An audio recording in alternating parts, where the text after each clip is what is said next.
My throat went dry when my grandson showed me the estate lawyer's letter that didn't include my name anywhere on it. After 40 years of building that family business with my late son, I wasn't even mentioned in the distribution plan his widow had drawn up. I'm 71 years old, and I've spent the last 3 years believing my daughter-in-law Jennifer and I were partners in grief. My son Marcus died suddenly of a heart attack at 49, leaving behind a thriving landscaping business we'd built together from nothing, his wife of 20 years, and 2 teenage grandchildren I adore. The shock of losing him nearly killed me too. I remember standing at his funeral, that heavy Missouri rain soaking through my black coat, feeling like part of my soul had been buried with him. Jennifer held my hand through the service. She leaned on me. We cried together. At least, I thought we were crying together.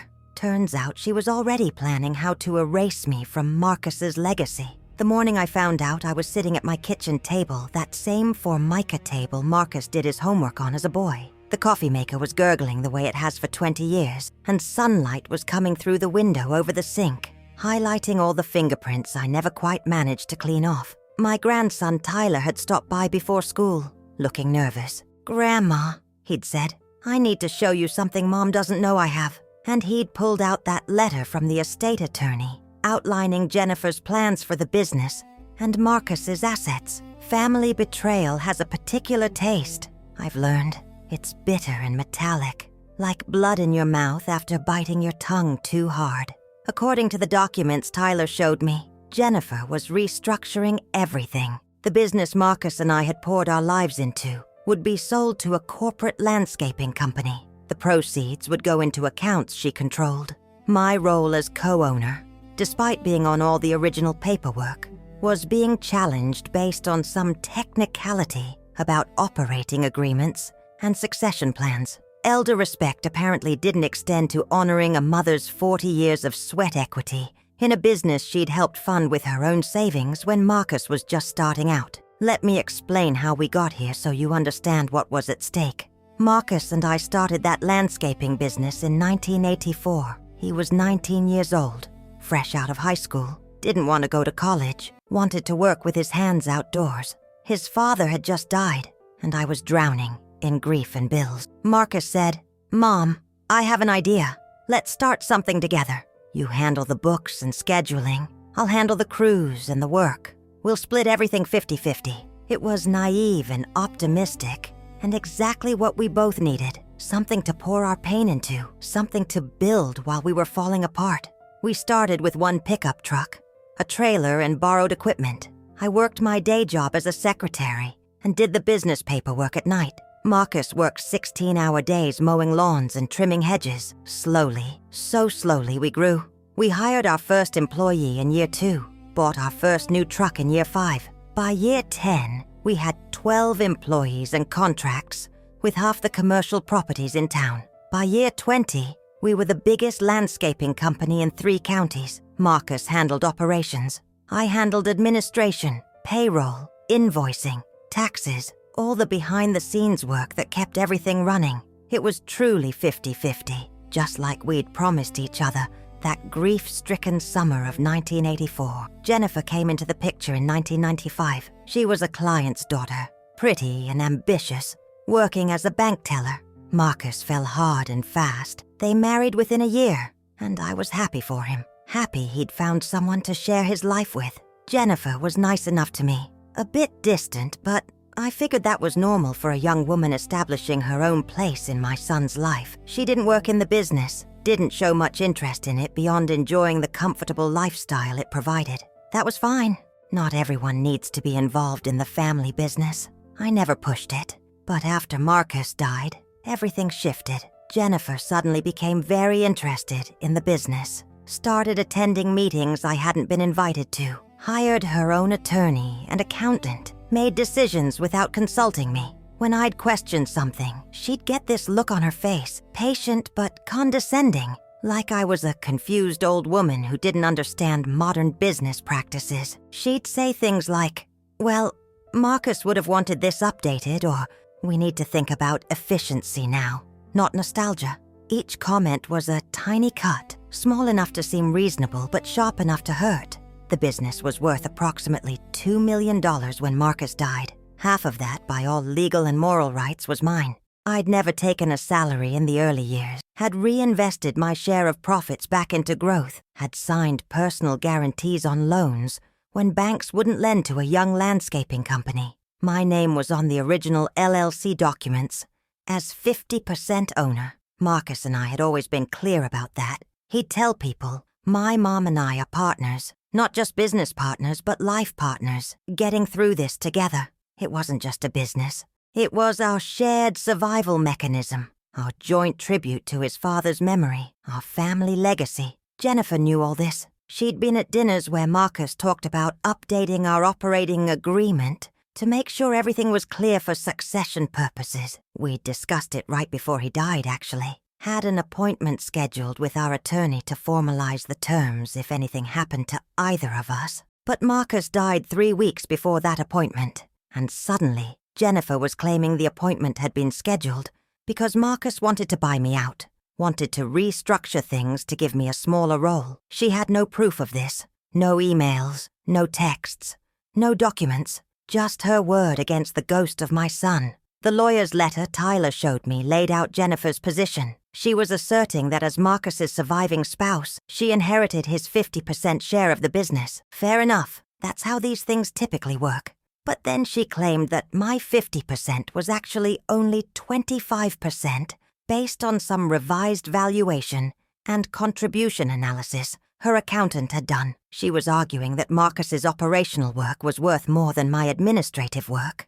Therefore, the split had never really been equal. It was bureaucratic theft dressed up in legal language, erasing decades of my labor with spreadsheets and percentages. But what really cut deep was the part about the will. Marcus and I had always talked about the business going to his kids eventually, with provisions that I'd be taken care of for the rest of my life. A guaranteed income, continued involvement, respect for my role. The letter outlined Jennifer's plans to sell everything, liquidate the business we'd spent 40 years building, and the distribution would leave me with maybe $200,000 for 40 years of work. For half ownership, for building something from nothing while raising her husband as a single mother and teaching him every value he'd passed on to his own children. I felt my hand shaking as I held those papers, felt that familiar tightness in my chest that I'd been getting since Marcus died. The one the doctor said was anxiety and grief manifesting physically.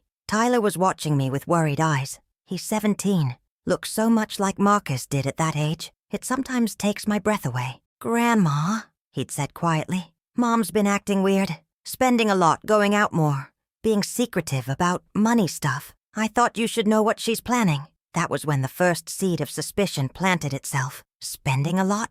Being secretive? Those weren't the behaviors of a grieving widow managing her late husband's estate responsibly. Those were red flags, but I didn't know yet just how red they were. I didn't know what Tyler's innocent observation would lead me to discover. I spent that first day in shock, called my attorney, left a message, walked through my house touching Marcus's things that I'd kept, his high school baseball trophy on the mantle, the photo of us at the business's grand opening of our first real office, the framed newspaper article from 2010 when we'd won a community service award for donating landscaping services to the Veterans Memorial Park. Inheritance drama shouldn't include a mother being erased from her own son's legacy, but here I was, facing exactly that. That night, I couldn't sleep, lay in bed staring at the ceiling, at the water stain from the leak we'd fixed 5 years ago. My mind was racing. Something about Jennifer's behavior wasn't adding up. Why the rush to sell the business? Why the aggressive revaluation of my share? Why the secrecy Tyler had mentioned? If she just wanted to move on, start fresh, we could have worked something out amicably. I'd have been reasonable about a buyout, about transitioning ownership. But she'd gone behind my back, hired lawyers, drawn up plans without even talking to me first. That spoke to desperation more than greed. The next morning I did something I'd never done before. I called Jennifer's sister, Amy. We'd never been close, but we'd always been cordial at family gatherings. I told her I needed to talk, needed to understand what was going on with Jennifer. Amy hesitated, then suggested we meet for coffee. When she sat down across from me at that diner booth, vinyl cracking under us the way it had been since the 80s,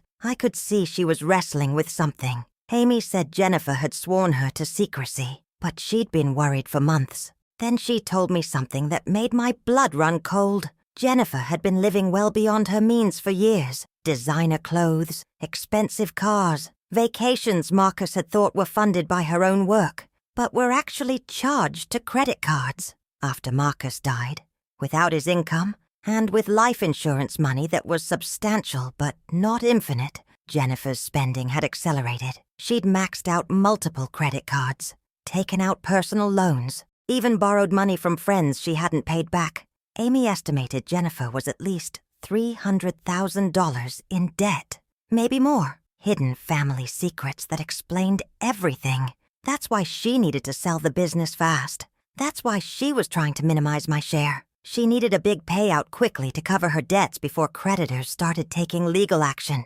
My son's life's work, my 40 years of labor, was being sacrificed to fund her shopping addiction and lifestyle maintenance, and she was using legal technicalities and my grief and my age to try to push me out of the way, quietly. The anger that rose in me then wasn't hot and explosive. It was cold and calculating, clear. I'd been thinking of myself as a grieving mother too heartbroken to fight. But I was also a businesswoman who'd built a successful company from nothing. I was a woman who'd navigated 40 years of contracts and negotiations and difficult decisions. I was not helpless. I was not confused.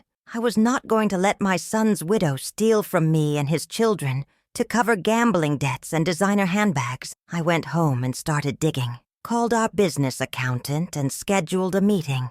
Requested copies of all business documents, all ownership papers, all operating agreements. Went through my own files, decades of records I'd meticulously kept. Found emails Marcus had sent me over the years. Casual messages that referenced our equal partnership, our shared ownership, our plans for the future. One from just 6 months before he died, where he'd written, "Mom, we've built something incredible together. When I'm gone someday, you'll keep it running. I know you will. You're the backbone of everything we've accomplished." That email alone was worth more than any legal document to me, but it was also evidence, clear evidence of our arrangement and his intentions. My attorney called me back. When I explained the situation, he was outraged, not just professionally, but personally. He'd known Marcus, had watched our business grow. He said Jennifer's position was legally questionable at best, fraudulent at worst. If I wanted to fight, I had grounds, strong grounds. He'd start with requesting full financial disclosure of the business and the estate, which would reveal any unusual transfers or expenditures. If Jennifer was truly in debt and had been using business funds inappropriately, that would come to light. But little did I know, Jennifer's secrets went even deeper than debt. As my attorney started the formal process of challenging Jennifer's estate plans, requiring full financial disclosure and asset accounting, Jennifer's behavior became increasingly erratic. She started calling me, leaving angry voicemails, accusing me of trying to steal from her children, from Marcus's family. The irony was suffocating. She was the one stealing, but she'd convinced herself she was the victim. That's what desperation does. It warps reality until the person drowning thinks everyone else is trying to push them under. 2 weeks into the legal process, my attorney called with news that made everything even more complicated. Jennifer had taken out a loan against the business, a substantial loan, nearly $400,000, using the business assets as collateral. This had happened about 8 months after Marcus died, when I'd been too grief-stricken to pay close attention to every detail. She'd used her position as Marcus's widow and successor to secure the loan without my knowledge or approval, despite my 50% ownership, requiring my consent for any major financial decisions. The loan terms were terrible. High interest, short repayment period, desperation borrowing, and the money already gone. Spent on who knows what, debt consolidation probably, trying to keep the house of cards from collapsing. This changed everything. Not only was Jennifer trying to cheat me out of my rightful share of the business, she'd already endangered the business itself with her financial recklessness. If that loan wasn't repaid according to terms, the lender could force a sale of business assets. Everything Marcus and I built could be liquidated to satisfy Jennifer's debts. My attorney said this was grounds for immediate legal action to protect the business and my ownership stake. We filed an emergency motion. The court date arrived faster than I expected. I walked into that courthouse, my good Navy dress on, the one I'd bought for Marcus's funeral, and I felt my heart pounding. But I also felt clear, determined.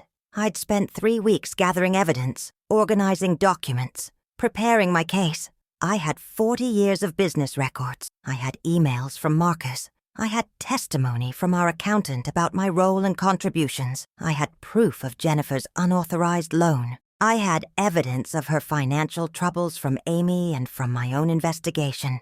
Jennifer showed up with her attorney, looking polished and confident. She probably thought I'd back down, take whatever she offered, go away quietly. Old, grieving, not wanting to cause family conflict. But when the judge asked me to explain my position, I spoke clearly and firmly, outlined the business history, my role, my ownership, Marcus's intentions, presented the email evidence, showed the original LLC documents with my name as 50% owner, demonstrated that I'd never been bought out, never agreed to any reduction in ownership, never consented to Jennifer's characterization of our partnership. Then came the devastating part. My attorney presented evidence of Jennifer's unauthorized loan, her financial troubles, her debt history, showed how she'd been systematically trying to extract maximum value from the business as quickly as possible, not to honor Marcus's legacy, but to cover her own financial mismanagement.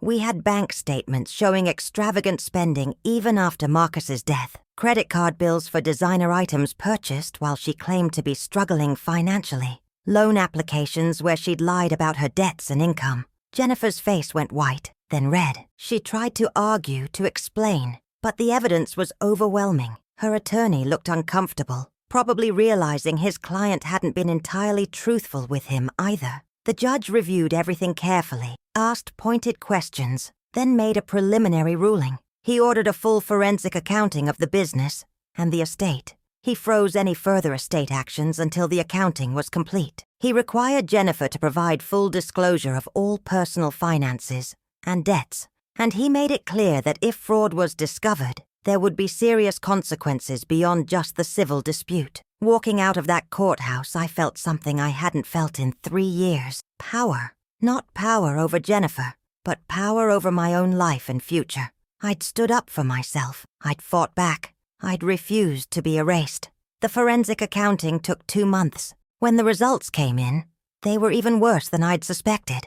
Jennifer had misappropriated nearly $90,000 from business accounts for personal use, disguised as legitimate expenses or contractor payments. She'd been systematically looting the company Marcus and I built to fund her lifestyle and cover her debts. The total amount she owed to various creditors was close to $500,000. She was on the verge of bankruptcy, and her plan had been to sell the business quickly, take what she could, and leave me with crumbs while she used the bulk of the proceeds to avoid financial ruin. My attorney said we had grounds for criminal charges if we wanted to pursue them: fraud, embezzlement, breach of fiduciary duty. But I didn't want Jennifer in jail. I wanted justice, yes, but I also wanted my grandchildren to have a mother. Despite everything she'd done, I couldn't destroy their family even further. So I made a different choice. We went back to court with the forensic accounting results. I made Jennifer an offer through my attorney. I would agree not to press criminal charges for the misappropriated funds if she agreed to specific terms. First, she would sign over her entire interest in the business to me and my grandchildren, with my grandchildren's share held in trust until they turned 25. Second, she would repay the business for the misappropriated funds through a structured payment plan over 10 years. Third, she would publicly acknowledge my role in building the business and apologize for attempting to minimize my contributions. Fourth, she would enter a financial counseling program and maintain verifiable proof of completion. Jennifer's attorney advised her to take the deal. The alternative was criminal prosecution, potential jail time, and losing everything anyway. including likely her children. She signed, right there in that courtroom, with shaking hands and tears streaming down her face. She signed away her claim to the business and committed to repaying what she'd stolen. The judge approved the settlement and made it a court order, meaning if Jennifer violated any terms, she'd face contempt charges. The business became mine, fully mine for the first time in its 40-year history. I made Tyler, who'd just turned 18, a 10% owner with provisions for his sister to receive the same when she turned 18. The remaining shares would transfer to them equally when I either retired or passed away. I restructured operations, brought in a professional manager to handle day-to-day work that Marcus used to do, and I focused on what I'd always done best, the administrative backbone, the financial planning, the steady hand that kept everything running smoothly. Jennifer moved out of the big house she couldn't afford anyway, downsized to a modest apartment, started working full-time at a job with benefits to support herself and make those court-ordered payments. Her lifestyle of designer everything and luxury vacations ended abruptly, replaced with the reality most people face of living within your means and facing consequences for your choices. I didn't take pleasure in her struggle, but I didn't feel guilty either. She'd made her choices. She'd stolen from me, from her own children's legacy. Natural consequences were appropriate. My relationship with Jennifer is civil but distant now. We coexist for the sake of the grandchildren. She comes to their events. I come to their events. We're polite to each other. The kids know what happened, or at least age-appropriate versions of it. I've never badmouthed their mother to them, but I haven't lied either. When they've asked questions, I've answered honestly. Sometimes adults make poor choices and have to face consequences. That's the lesson here. Not that their mother is evil, but that actions have results. And integrity matters. Tyler is in his second year of community college now, studying business management. He wants to take over the company someday, carry on what his father and I built. That fills me with pride and purpose. The company that Jennifer tried to liquidate for quick cash will continue into the third generation, providing jobs for employees who've been with us for decades, serving clients we've maintained relationships with for years. Marcus's legacy lives on. Not because of a will or an estate plan, but because I fought for it. Because I refused to let his memory be reduced to a payout that would have been gambled away on Jennifer's creditors. The business is thriving now, actually growing for the first time since Marcus died. Without the financial bleeding of Jennifer's theft and with professional management in place, we've taken on new contracts and expanded services. I've hired 2 new crews. We're profitable and stable and positioned for long-term success. Sometimes I walk through our equipment yard, smell that combination of gasoline and fresh-cut grass and earth, and I can almost feel Marcus there with me, proud, grateful, at peace, knowing his life's work is in good hands. People ask me sometimes if I regret fighting, if it was worth the family conflict, the legal bill, the stress at my age. And my answer is always the same. Absolutely. Fighting for what was mine, what Marcus and I built together, what belonged to my grandchildren by right, not by Jennifer's grace. That wasn't optional. That was necessary. Elder respect isn't just about young people being nice to old people. It's about recognizing the value, the contributions, the rights of people who've lived and worked and sacrificed for decades. I earned my place in that business. I earned my equity. And I refuse to let anyone, even family, take it away through manipulation and lies. The lawyer's letter that started this whole thing, the one that excluded me from the will, I keep it in my desk drawer now. Not as a memento of pain, but as a reminder. A reminder that I'm stronger than I thought. That age doesn't mean weakness. That grief doesn't mean helplessness. That family betrayal is real and painful, but it doesn't have to be the end of the story. You can fight back. You can protect yourself. You can demand respect and justice and fairness, even when it's hard. In the end, I learned that protecting what's rightfully yours isn't selfishness. It's self-respect. And sometimes the greatest gift you can give the next generation is the courage to defend what they have inherited. Have you ever had to fight for recognition of your own contributions when others tried to erase them?